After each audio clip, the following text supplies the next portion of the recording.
Welcome to the Hospital Finance Podcast, your go-to source for information and insights that can help you protect and enhance revenue at your hospital. And now, the host of the Hospital Finance Podcast, Michael Passanante.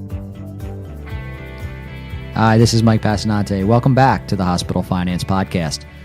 Today I'm joined by Miranda, who is Director of our Reimbursement Services team here at BESLER Consulting. And as part of our CJR series, looking at that bundled payment program, Maria is going to be talking to us about the data sharing elements as well as how payments will be reconciled for hospitals in the program. So welcome, Maria. Thanks for being with us. Thank you, Mike. It's good to be here. Maria, let's get right into it. How can a hospital obtain their data for this program so they can see how the calculations are actually being performed or what data they're being evaluated on? Sure. So actually, by now, most hospitals that are participating in the CJR program have probably already requested their data and are probably in the midst of analyzing it as we speak. But if they haven't, they can do so by emailing CMS at cjr@cms.hhs.gov. And they'll need to include 2 points of contact and the hospital CCN in the subject line. Then how can a hospital review the per episode payment data? So CMS issued a series of HIPAA-compliant summary and detailed claims relevant to CJR. The available files include claims detail on the anchor admission, as well as all the services delivered by the post-acute care providers in the 90-day period considered part of the CJR episode. That data was run based on admission dates from 2012 through 2014. The hospital will also find a hospital-specific summary file as well as a regional file. There are 9 different regions, so whatever region the hospital is a part of, they'll get that regional file as well. The hospital can use those summary files to basically determine how they compare to the region, either by MSDRG and fracture combination or by service type. And then there are a whole slew of other files available as well, including a demographics file that includes items such as gender and age on the beneficiary that can also help them with the analysis. So it sounds like the data is already available. Is that correct? Yes, the baseline data is available. It was made available back in March or April. However, CMS recently updated the summary files, and they also included a new file containing information that allows a provider to replicate their target prices.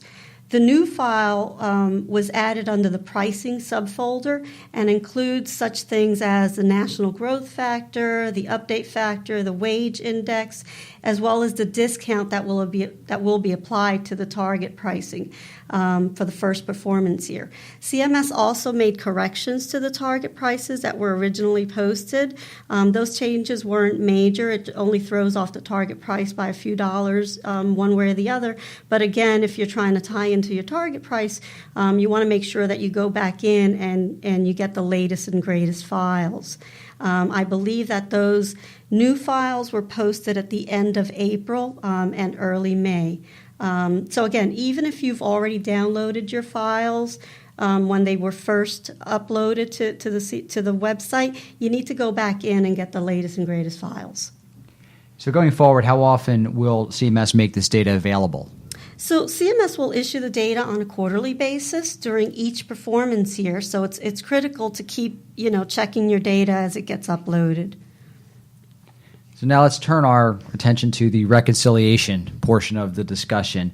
Can you explain for us how CMS will determine the net payment reconciliation amount for each organization? The net payment reconciliation amount, or the NPRA, is the sum of the amounts above or below the target price for each CJR episode in the performance period. So if your hospital exceeds the target amount for cases as determined by CMS for that MSDRG or fracture combination, then there's money owed back to CMS by the hospital. However, the payback amount is waived in the first performance year and capped at increasing percentages in future performance years. However, if the hospital comes under the target amount for the CJR episode, then it can receive a reconciliation payment from CMS, assuming that they also meet the program's quality requirements, as we've discussed in previous podcast recordings. How will CMS reconcile the hospital's potential payment or repayment amount? So, initially, CMS will run out claims starting in March of 2017 for the first performance period. And it's going to issue a reconciliation report to the hospital. That reconciliation report is going to include information on the participating hospital's composite quality score, which is going to determine whether or not they're eligible for a payment. The episode payments for the participating the actual episode payments for the participating hospital, the NPRA, whether or not the hospital is eligible for a reconciliation payment or must make a repayment, and the actual reconciliation payment or repayment amount. Then a year later, they're going to do a final run out for that same performance period. This allows for corrections, late filings, etc. Starting with the second performance year, there'll be an additional item included in the reconciliation report that would appear just before the reconciliation payment or repayment amount is shown, which is the NPRA and subsequent reconciliation for the prior performance year, if applicable.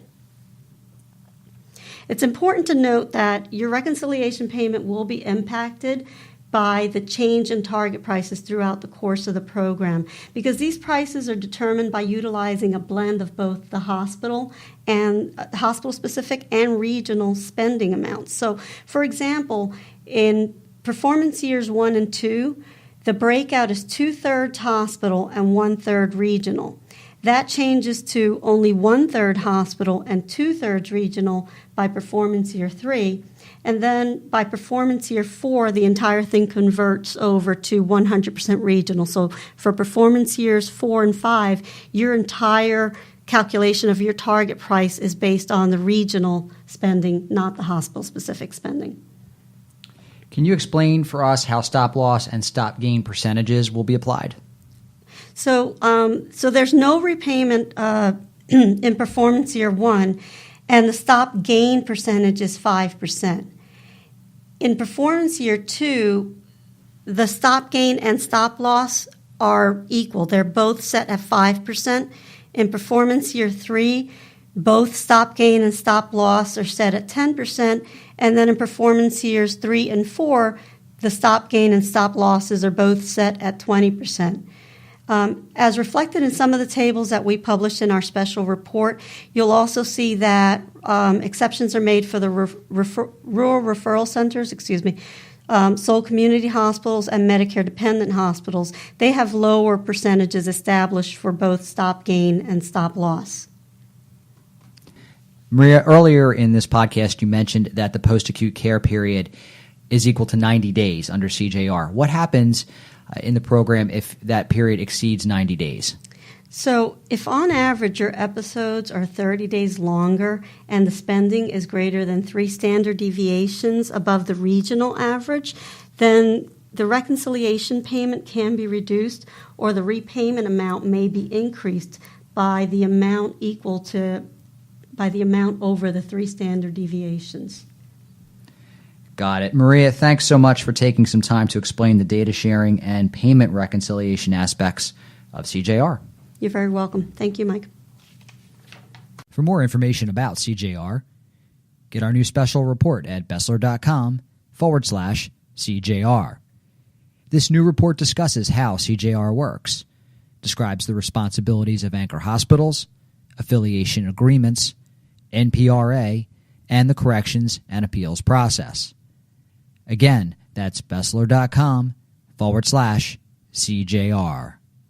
This concludes today's episode of the Hospital Finance Podcast. For show notes and additional resources to help you protect and enhance revenue at your hospital, visit BESLER.com/podcasts. The Hospital Finance Podcast is a production of BESLER Consulting.